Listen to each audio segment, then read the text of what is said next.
যে এত মানুষ মেরে ফেলার পরেও শেখ হাসিনার ভেতরে এবং তার দলের লোকদের ভেতরে কোনো রিমোর্স বোধ নাই কেন? আমি বলি ওদের দলের ভেতরে রিমোর্স বোধ থাকা উচিত না। তার কারণ ফ্যাসিবাদ আওয়ামী লীগের ডিএনএ এর ভেতরে আছে।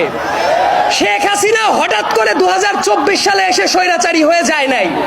2011 সালে পঞ্চদশ সংশোধনী যেদিন করেছে ওই দিন থেকেই শেখ হাসিনা স্বৈরাচার ছিল।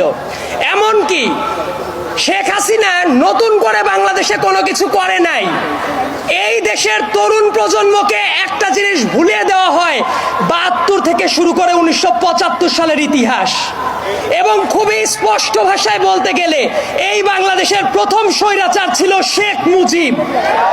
এই কথাটা বলতে অনেকে দ্বিধান্বিত হয়ে পড়ে এখনো। ভোট চুরি বাংলাদেশে শেখ হাসিনা প্রথম করে নাই। 1973 সালে 7 মার্চের ইলেকশনে ভোট চুরি হয়। গুম, খুন, প্রশাসনিক দৌরাত্ম্য, প্রশাসনিক লুটপাট, এই একটা কাজও শেখ হাসিনার হাত দিয়ে শুরু করা না। প্রত্যেকটা কাজ শেখ মুজিবের হাত দিয়ে শুরু করা এবং এটাকে শিল্পের পর্যায়ে নিয়ে গেছে শেখ হাসিনা। এই যে এত চেতনার কথা বলে, মুক্তিযুদ্ধের চেতনা, অমক চেতনা, তমক চেতনা, মুক্তিযোদ্ধাদের পরে কি শেখ হাসিনা সিম্প্যাথি দেখিয়েছে কখনো? কখনো দেখায় নাই। তার কারণ আপনাদের মনে থাকার কথা, এই ঢাকার মেয়র ছিল সাদেক হোসেন খোকা সাহেব, একজন গেরিলা যোদ্ধা যার রক্তের ওপর দিয়ে বাংলাদেশ স্বাধীন হয়েছে।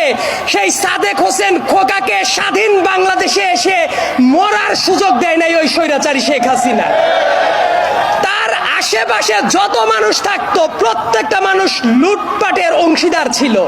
এবং যত ব্যবসায়ী, যত সংবাদ মাধ্যমের যারা কর্মী ছিল, যত আদালত, একটা ব্যাপার নিয়ে কথা বলতে খুবই আক্ষেপ হয়, আমি আইনের ছাত্র, যে মঞ্চে দাঁড়িয়ে আমরা কথা বলছি, আমাদের হাতের বাম সাইডে যে আদালতটা আছে বাংলাদেশের ভেতরে পবিত্রতম জায়গা হিসেবে চিন্তা করা যেত, কিন্তু ওই আদালতের মাধ্যমে কত নিরীহ মানুষের রক্ত কেড়ে নিয়েছে শেখ হাসিনা, তার কোনো ইয়ত্তা নাই।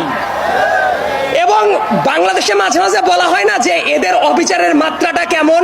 আমার কাছে মনে হয় জার্মানির নাজি পার্টির চেয়েও ভয়ার্ত ভাবে আবির্ভূত হয়েছিল শেখ হাসিনা। এবং সামনের দিনে আমাদের একটা চ্যালেঞ্জ আছে যে জাতিগতভাবে আমরা ঐক্যটা ধরে রাখতে পারি কিনা।